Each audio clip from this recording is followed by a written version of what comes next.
You know, I was thinking about people in the black media. There are some people in the black media, some people in the boule, and even a couple of people on social media that wants to signify on Michael Bloomberg, regardless of what he did. They want to signify on him just because he's a multi-billionaire. Let me kind of express what I'm talking about here. This is DJ Wolf Live.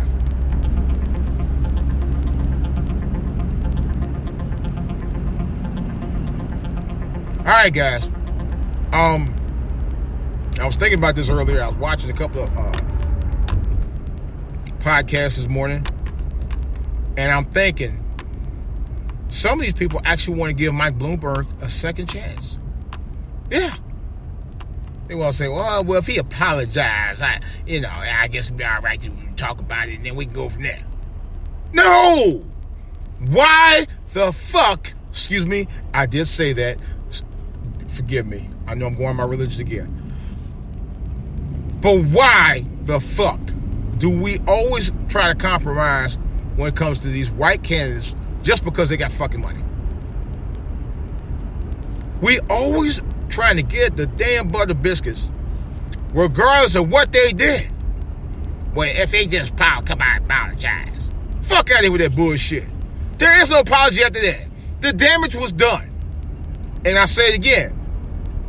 The damage was done. He implemented those policies. They executed those policies, and it affected over 5 million men in New York. Just in New York. Over a course of 12 years. And Bloomberg, I heard he made a statement saying, it didn't affect more than one per week. Really? Really? He actually wants you to believe that bullshit. Yeah. He wants you to believe the bullshit he trying to write on, that he trying to get you to co-sign on, that it only happened once a week. It shouldn't happen at all. Because you knew who you were targeting. Black men. African-American men and African-American young men and boys. You knew what you were doing. It wasn't like you had came up with a plan and you talked about the process. You came up with the plan after you talked about the process and you implemented it. It was only recently, up until recently, when you decided to run for president, that you backpedaled on what you actually did.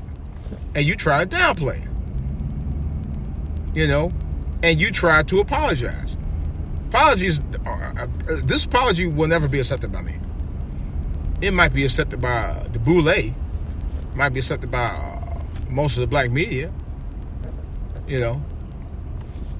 But I'm not accepting it. No. You caused that stress and strife and pain to millions among African-American men.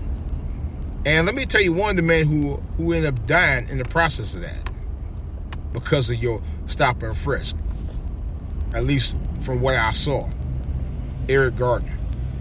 Okay? Technically, he was a part of that stop and frisk. He was one of those people that were affected by the stop and frisk because the cops went and stopped him and frisked him. And then they harassed the fuck out of him. And then he told me he couldn't breathe. And then they killed him. And the guy walked. Yeah. Mm-hmm. That's the kind of shit that keeps going on. And Bloomberg has a nerve now. All of a sudden, he wants to become president. He wants to be a black man's best friend. No. He's dangling a carrot in front of y'all and telling y'all, look what I got. How bad do you want it? Vote for me. He knows exactly what the fuck he's doing. He's just like Trump. Except he's a Democrat. But he's just like him. And y'all fall for that bullshit. I'm going to tell you right now. If I catch anybody publicly falling for that bullshit and they're black, or even if they're white, but definitely if you're black, I am going to go verbally go in on you. Real talk. I didn't know. They said Stacey Abrams actually used to work for Bloomberg. And I heard some stuff about her, but I can't confirm or deny. But they did say that she once was a former employee of Bloomberg. I didn't know that. But I would never work for this guy. Myself. Well, I personally wouldn't. If I didn't have to, I wouldn't. Let's put it like this. But as far as voting him in for presidency, no. Stop and frisk, man, it's some bullshit. I would not co-sign on any candidate who supports that, or any candidate who does not support reparations or some form of it. Bernie Sanders had gotten amnesia and said he didn't know what reparations was. Yeah. He literally said that. What is it? I don't know what the reparations is. I have no clue. He sure did. He sure as hell did. He had no clue. Oh, he claims that he has no clue of what it was. He had no clue of what reparations was. And I'm pretty sure he's lying through his teeth about that. But especially for somebody who supposedly was a civil rights worker, you know. But I just don't. Like I said, I told somebody today, I have no intentions on voting. That's just me. You can vote your conscience, you know. And I know that there were generations of our forefathers that fought and died for us to have a right to vote. But not to just vote for just anybody. I'm very sure of that. You know, vote with your conscience, but vote because you have the right as an American citizen to vote. Nothing wrong with that. What is wrong is that we are voting for people who don't represent our best interests. I have a big problem with that. I've had that big problem with that for many years. And it's still the same process. And we still got people who don't represent our best interests, but they love to take your vote and your money, your hard-earned tax money. What is this fool doing? What y'all? What the fuck? People just zip-zapping around on the traffic today. Yeah, they love to take your money. They don't have a problem taking your hard-earned money. They have no problem with that at all. In a heartbeat, they'll sure enough take it. Mm-hmm. It's like I tell you, man, like the police officers who was stopping, frisking black people up there for over a decade and a half. We pay their taxes and they get to fuck with us. Make that make sense, because it don't. You know, we don't have much of a say so anymore, man. Our voting rights don't mean nothing if you can't vote for who you want to represent you, or voting for people who don't represent your best interests. What good is it? I'm not saying we shouldn't have it, but I'm saying we have it. We need to be able to get the people that we need to get in there to do the job that we pay them to do. Instead of letting people putting in candidates for you, like an Obama or Clinton or a Biden or a Bloomberg or Trump. You know, we as citizens need to make that decision. Stop letting everybody else take a chance on us and put them in there for us. Because you know what it is. These political parties are owned by people with money. That's who really run these parties, to tell you the truth. Y'all got to understand this. That's why I said the vote process ain't going to work unless we get heavily involved in it, where we can actually choose the people and the candidates that we want to represent us. Otherwise, it's not going to do you any good. It really won't. I'm going to tell you. It will not. Honestly. You know, I can't keep voting in for Joe and Betty Rubble and all of that. And they ain't representing my interests. Just give an example. I'm tired of it. Honestly. Your boy, yours truly, is tired of it. I am. You know, I want to be able to vote for that candidate who knows firsthand experience about my struggle from their own firsthand experience about their struggle, just like mine. Okay? That means it has to be somebody of your peers, somebody of your culture. I'm sorry, and that's the way I'm looking at it. Somebody of your culture has to represent you in your best interest, that will represent their best interest. Not like Obama. Obama was a different story. Okay? Obama didn't really represent our best interest. He didn't come from our struggle, other than the fact that he was raised in a single-parent household. You know? He didn't live around the neighborhoods I grew up in. I know that. I grew up in a lot of neighborhoods that a lot of you grew up in. You know? Where families were struggling. Real talk. But yet, we don't have anybody, not one candidate that represents that. We haven't had one like that in ages. Real talk. I think the closest we may have ever had, dare I mention his name, Ben Carson, is probably Jesse Jackson. But beyond that, we haven't had a candidate like that in ages. To really represent and understand where we're coming from a first-hand experience. You know? Haven't seen that.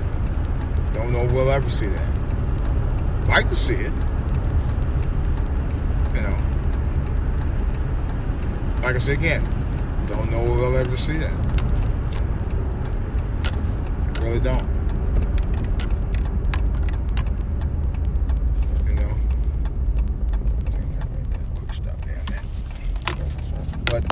What I want to say is, hey, the Bloombergs, the Bidens, the Sanders, the Gabbards,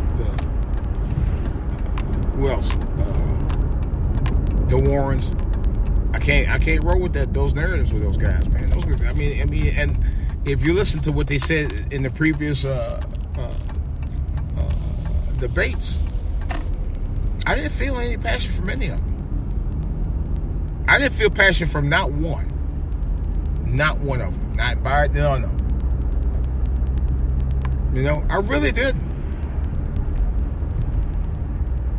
I still don't. It's a shame that in 2020 we can't get viable candidates to represent our best interests for our community, for our families, for your babies. You know? Yeah. I already know what I think might be happening. Bloomberg is probably going to take. He's going to take it. He's going to take control at some point. He wants to be the guy to come on the white horse and save everything. And he thinks his money's going to do it. He ain't going to let his money do it. That's the whole point. He's not.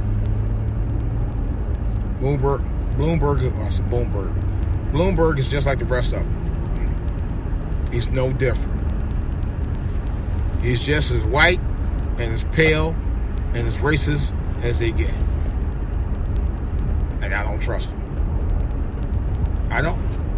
I'm here to tell y'all people, I simply do not trust this guy. I just don't.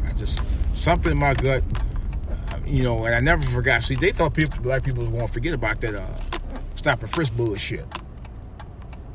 And then somebody came up with the stop and frisk audio.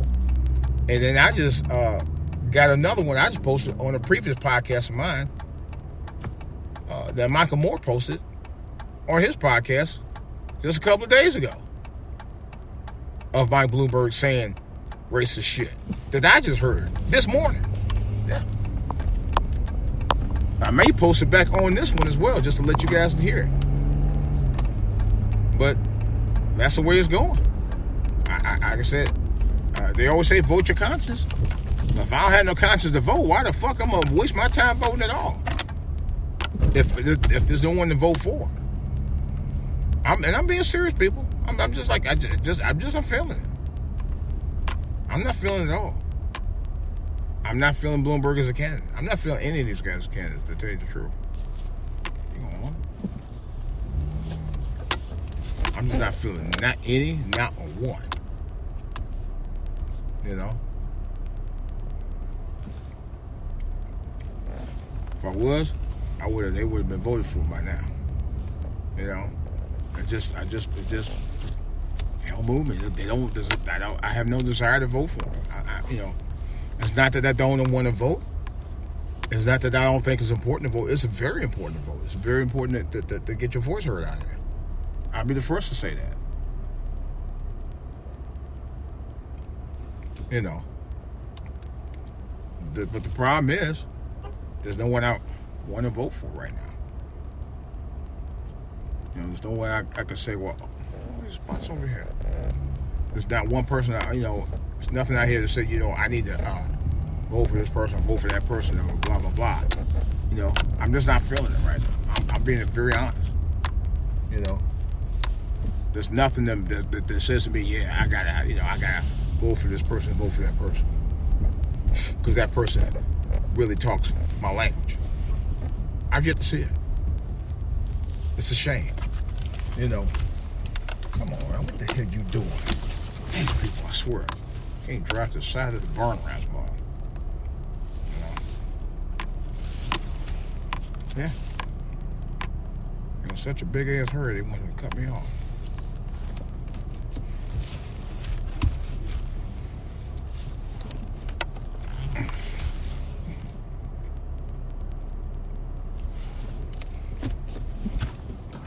But that's the way I look at it.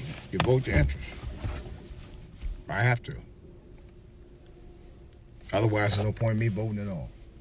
But if there's a candidate out there that's worth me listening to, that's really about it, and they can prove that they're about the business of you as a person, but there aren't any. Unless there is, I ain't waste my time. DJ Wolf, I'm out.